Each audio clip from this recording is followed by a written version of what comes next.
Hi, I'm Debbie Ridpath Ohi, children's book author and illustrator. Today I'm going to show you how you could find art supplies out in your backyard and then turn that into ideas for characters and new story ideas. So let's get started. Let's go look in the backyard to see what we can find. Always ask permission before picking. I'm going to pick one of these. Look at this. Look what I found. So let's see what we can make with the things we found in our backyard. One of my favorite things is to turn a found object into a character, and I do this by adding eyes and also by asking a lot of questions like why is she looking to one side and where did she get that cool hair? I think that works.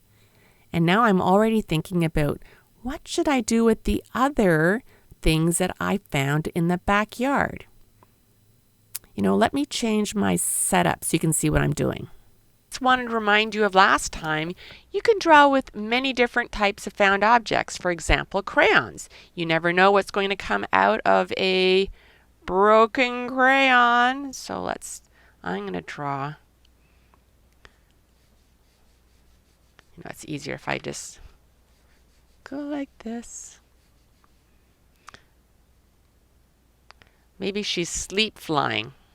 I was going to say sleepwalking, but I'm going to make her flying.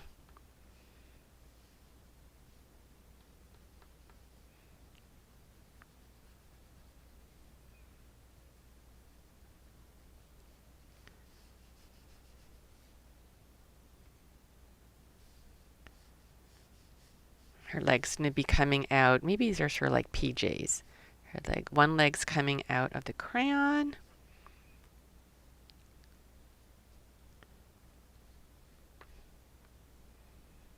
Yeah, she's going to be sleeping.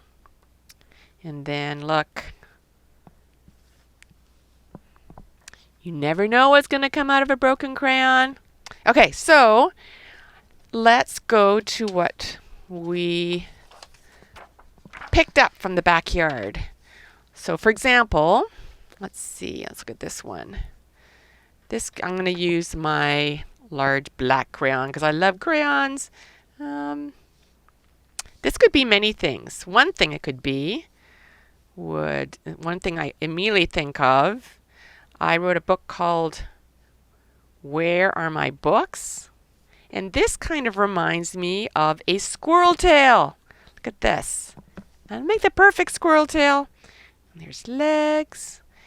And this is a very naughty squirrel because this squirrel is reading a book that this squirrel stole from my bookshelf.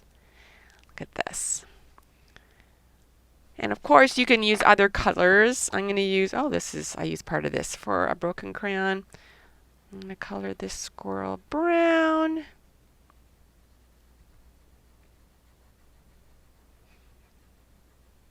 As you can tell, I'm kind of a messy colorer.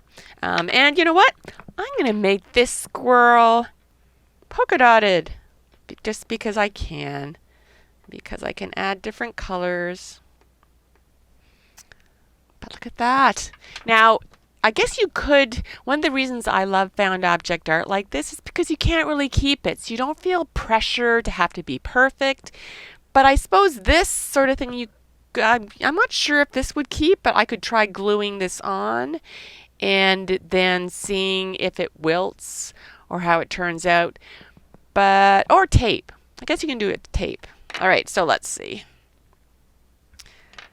So that is a polka dotted found object squirrel. Okay, so now let's try this. What should we turn this into? Oh, wait, you know what? We could just turn this over. I try not to waste paper. Before we play with this, I bet we could use this for something else. Oh, I know. It kind of looks like, can you guys see that? Kind of looks like it's a feather in a cap, sort of. Doesn't it? Sort of. And then let's put a face beneath the cap.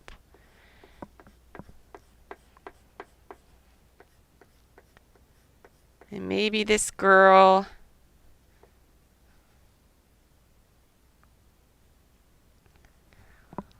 This girl is, she's just taking a walk outside, and she says, I think I need a feather in my cap. But you know what? I don't like this one, so I'm going to, ta-da! This one.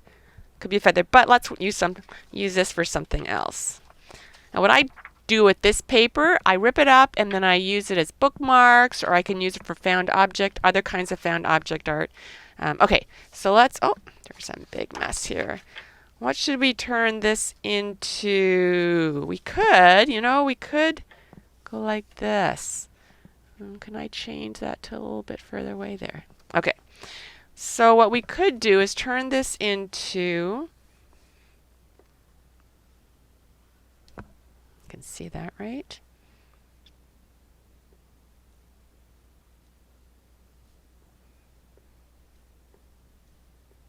I'm going to add a face. Can you tell what this is going to be? I bet you can.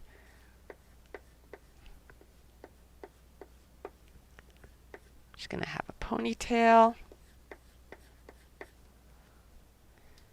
I'm going to cut this off a little bit there. Oh, maybe I'll go like this. Hey, this is working out because these almost look like arms. So she's saying, look at my new outfit. Is this awesome or what? And this is a dress that she's going, look.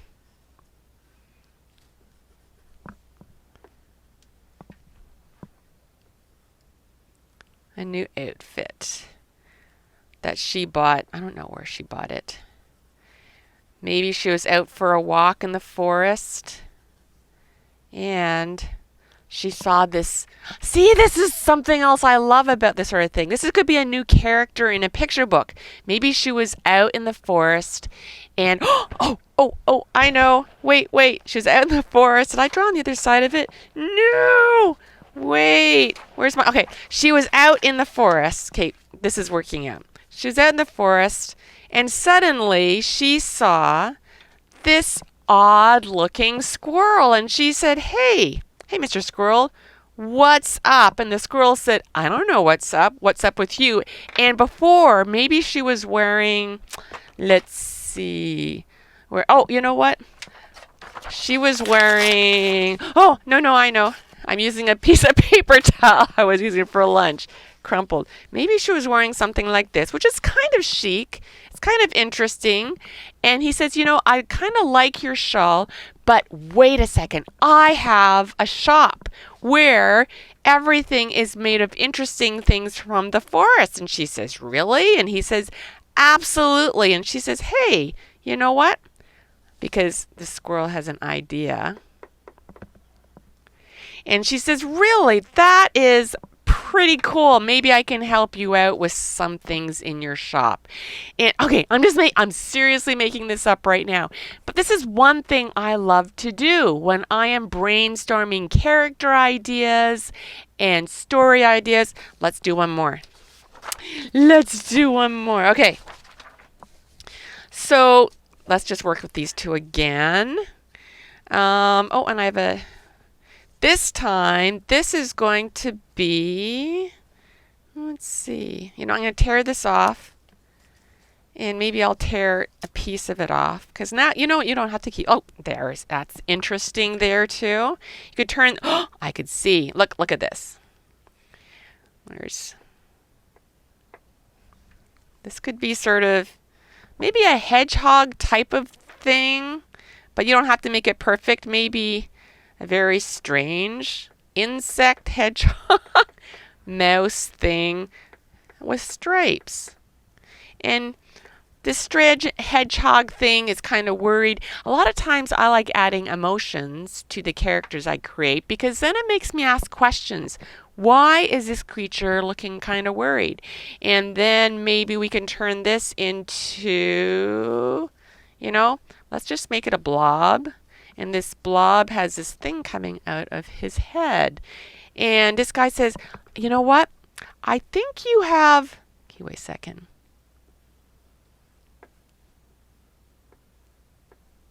This guy's looking a little bit crazed.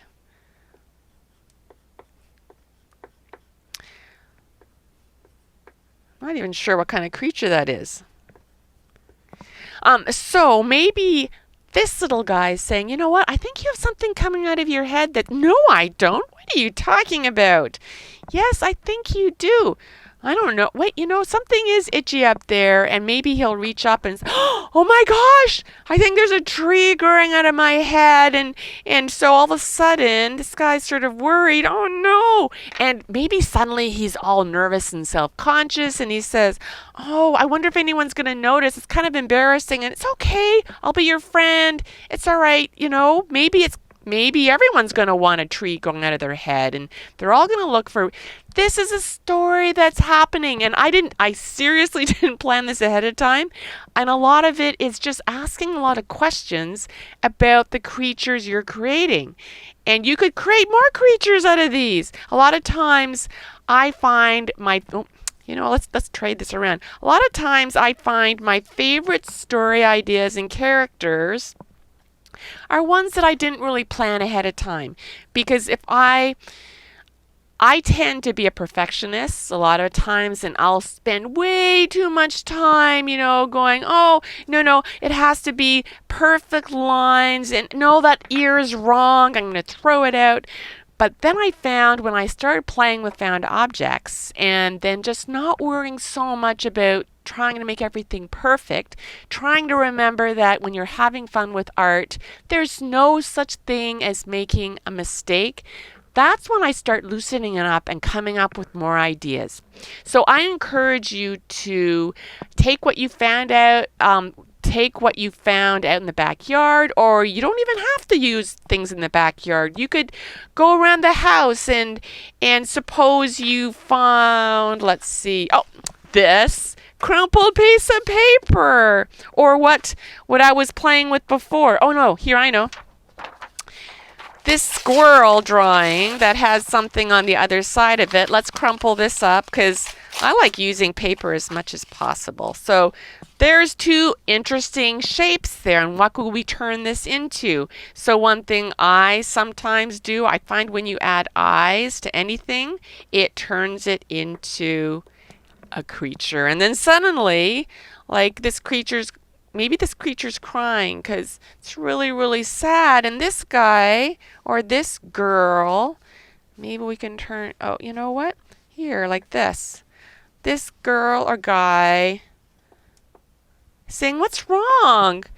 Is everything okay? It's all right. And I know it's very messy, but that's part of the joy of it, because I'm not spending so much time trying to make the perfect art. It leaves my mind more free to think of what's happening between that's something else. What I like doing a lot of times is putting more than one character in the drawing, because that way they're interacting somehow. They're either ignoring each other, but they're mad at each other, or they're looking at each other, and I try to put emotion in. And when you put all this into the mix, then you start thinking about characters and stories and what the characters want and what might be happening. So I encourage you to go be creative with the things you found around the house or outside. And I would love to hear some of the characters you come up with and some of the story ideas as well. So have fun creating and keep reading. Bye-bye.